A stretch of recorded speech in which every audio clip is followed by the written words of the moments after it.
Okay, hey, this is Mark coming to you from Baker's Green Acres. Today is the 18th of July, 2025, and I've titled this video, I love it when a plan comes together. I've been wanting to make this video for a while, but today is the day because it's a perfect, beautiful day out. Not a cloud in the sky. It's not going to be a scorcher, but it's going to be nice. And so it is Friday, and we're doing our Friday thing. Hold on, let me clean this lens here a little bit real quick. Oh yeah, that's better. Oh yeah. All right, so Friday, and what happens here on Friday is our custom chicken processing day. And the plan all along has been to create an area like a work center, right? And that's what we did, and now we're operating. And so I want to show you this because it's pretty cool to me anyway. I love it when a plan comes together. There's a movie that we watch around here, and it's from the early 70s. I highly recommend it. The movie is called The Russians Are Coming, and it's a comedy, and there's a guy in that movie by the name of Jonathan Winters. I think he's gone now, but he was a comedian back in the 70s. Really funny guy. And throughout the movie, he keeps saying, "We've got to get organized," right? And what has happened is a Russian sub has run aground on Gloucester Island, of all places, off the coast of Massachusetts. And then the Russians go onto the island, and they're trying to find a boat that they can pull their submarine off a sandbar, right? And it's funny. But he keeps saying, "We've got to get organized." And when we're going about things here, a lot of times people will say, "We've got to get organized," just making fun of them. But anyway, we are organized somewhat right now, and I want to show it to you. Well, let me turn it around here and give you a play-by-play. All right, so this is custom chicken processing going on right now. That's my second to youngest son, Jim, and he is the killer today. So he's loading chickens into killing cones and knocking them off. And then what you see him doing now is loading them on the trapeze, highly specialized equipment designed and certified by Baker's Green Acres.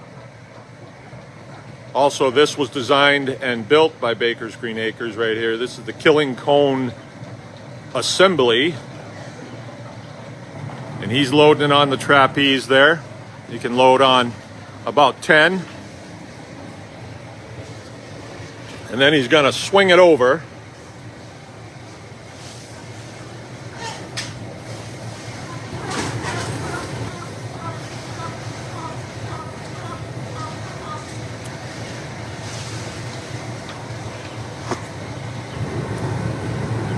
Right over the scalding pot.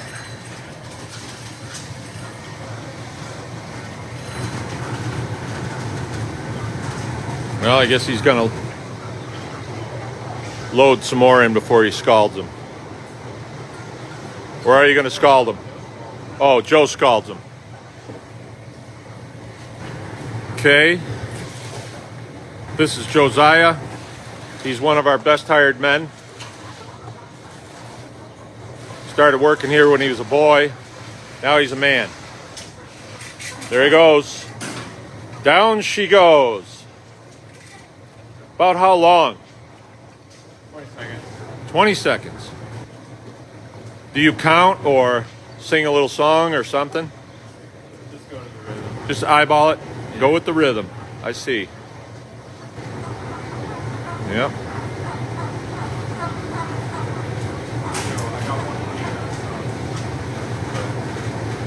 All right, and then he will be pulling them out of there and then swinging the trapeze over above the plucker and dropping them in.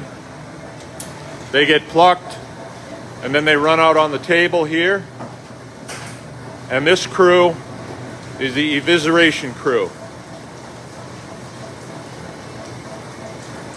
And then that crew over there is the packaging crew. How's packaging going? Good? All right. There we go. It's a certified plucker.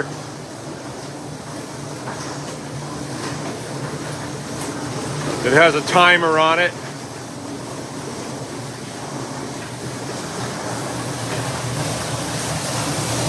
Round they go.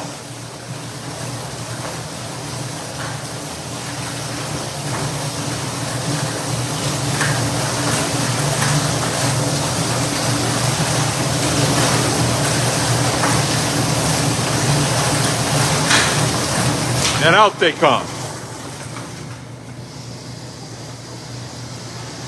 And the guts get pushed through the table, that crack in the table, and they wind up right in that bucket. Okay? So it's a nice little tight system, but at the same time that's going on,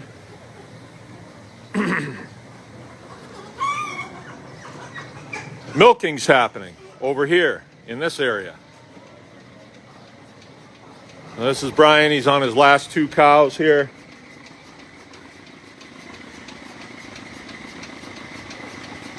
Ooh, we got a slow connection. Okay, the other cows have gone out already. And then the milk comes through here, gets dumped into this pail. This is my job today. And then we run this little pump right here and fill the jars.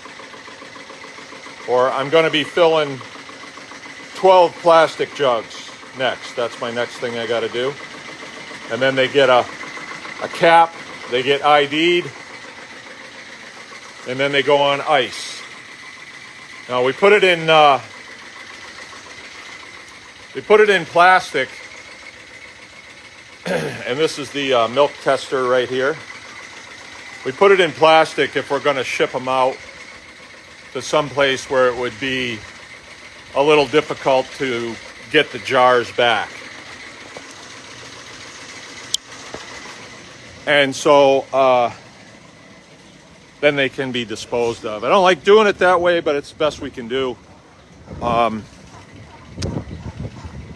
This whole setup is fairly new. I mean, it's not complete yet. We're still working on it to complete it, but you know, everything's kind of like that. It's in a stage of completion, and now it's being used. So for me, what this means is when I go to work in the morning, I'm walking to work, saving energy, and we just go to work. Now, milking is going to be done in probably 10 minutes. This will be done, chicken butchering will be done, probably all the chickens will be gone, dead by, let's see, what time is it now? I don't know. It's got about another 45 minutes worth of work. And then we do a pretty quick cleanup of the guts, and the feathers get hauled out. The feathers go into the compost pile. The guts get broken up into 2 groups and dumped to the pigs, and they're disposed of that way. And the pigs eat too. It's good for them. And then lunchtime is usually like 1:30, and that's done in this building right here, the cafe. This is the old butcher shop here, and it's turned into the cafe. I might as well show you that too. From the outside in the driveway, it kind of looks like this. Like you come down the driveway, and this is the store / cafe. And we won't probably be eating in here. We'll probably be eating at the picnic table today. But this is the store, and it's not much, really. It's just pretty simple. Milk cooler is right there, so our milk customers wheel in the driveway, stop right about there, dash in, get their milk out of the cooler. There's no milk in there right now. There is just cheeses and yogurt. All the chocolate milk's gone. All right, they get their stuff and then they split. This in here is the old inner shop to the butcher shop. And now this is just a kitchen. So it's sort of like a galley on a ship to me. That's the way it seems. And so then our guy Brian that is milking right now, he will shift gears and he'll come in here and make us a wicked good lunch. And we'll probably have lunch right out here, probably today, because it's nice out. But on days when it's not nice, we'll sometimes set up a table in here and we can eat. Like in the wintertime, we'll eat in here if we're doing stuff. So this time of the year, we're processing chickens in the summertime. But come November 1st, we start on pigs. And then December 1st, start on beef cattle. And any milk cows that need to go through the shop. That happens. So then we're able to work on that until we're finished, which can be, end of January. And then we're kind of done. We'll kind of shut the shop down, which is good because it's cold then and heating it is a problem. It's an expense that we don't need and we're done anyway, so we'll just shut it down. But milking goes year round, 365. So it creates just a flow of people coming in here, getting their stuff. And when we start butchering pigs, then there's pork in here. There's still some in here from last year now. Beef is just about gone. It's gone. It goes quick. Our beef cattle are separated from the milk cows. It's a completely different area. They never really see each other. We keep them separated because they are herd animals and they would want to be together. And so we keep them separate. The beef cows are way out there. In the summertime, we don't see much of them because they're just out eating grass and swatting flies and drinking water. There's a pond out there that they drink from. So they're kind of hands off in the summertime. I go out there just to see them, just to make sure they're still there, but that's about that. So this area is really coming together. It's more friendly now to work in. What we've done is we put that overhang up, and I plan on putting some barriers up to just keep the snow out a little bit, so working in there isn't as treacherous. And you're not having to shovel snow before you work.